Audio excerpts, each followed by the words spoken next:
एक बार की बात है, एक नगर में 3 दोस्त रहते थे। एक राजकुमार, एक ब्राह्मण का बेटा और एक धनी व्यापारी का बेटा। राजकुमार और ब्राह्मण का बेटा विवाहित थे, लेकिन धनी व्यापारी के बेटे का गौना नहीं हुआ था। एक दिन तीनों दोस्त आपस में बातें कर रहे थे।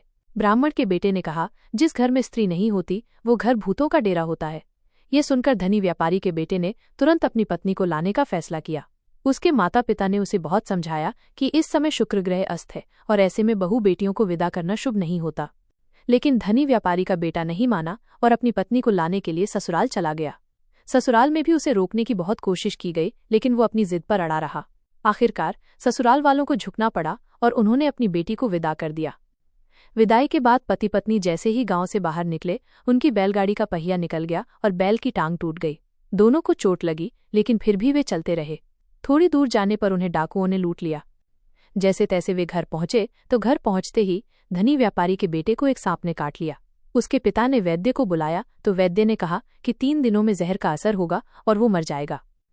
जब ब्राह्मण के बेटे को ये खबर मिली तो वो धनी व्यापारी के घर आया और उसके माता पिता को शुक्र प्रदोष व्रत करने की सलाह दी। उसने कहा, इसे इसकी पत्नी के साथ वापस ससुराल भेज दे। धनी व्यापारी ने ब्राह्मण के बेटे की बात मान ली और अपने बेटे को उसकी पत्नी के साथ ससुराल पहुंचा दिया।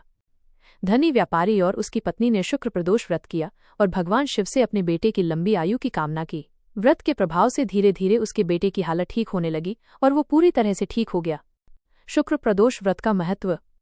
हर महीने आने वाले प्रदोष व्रत को भगवान शिव की कृपा पाने का सबसे बड़ा दिन माना जाता है। शुक्रवार को पड़ने वाले प्रदोष व्रत को शुक्र प्रदोष कहते हैं। इस दिन व्रत करने से सुख समृद्धि और सौभाग्य का वरदान मिलता है। प्रदोष व्रत की पूजा शाम के समय, जिसे प्रदोष काल कहते हैं, की जाती है। ये समय सूर्यास्त से लगभग 1 घंटा पहले का होता है। शुक्र प्रदोष के दिन सफेद या गुलाबी रंग के कपड़े पहनना शुभ माना जाता है। सुबह सूर्य देव को दूध और शक्कर मिले जल का अर्घ्य देना चाहिए और उनसे आरोग्यपूर्ण जीवन की प्रार्थना करनी चाहिए।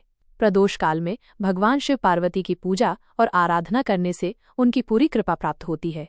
जय भोलेनाथ, जय माता पार्वती।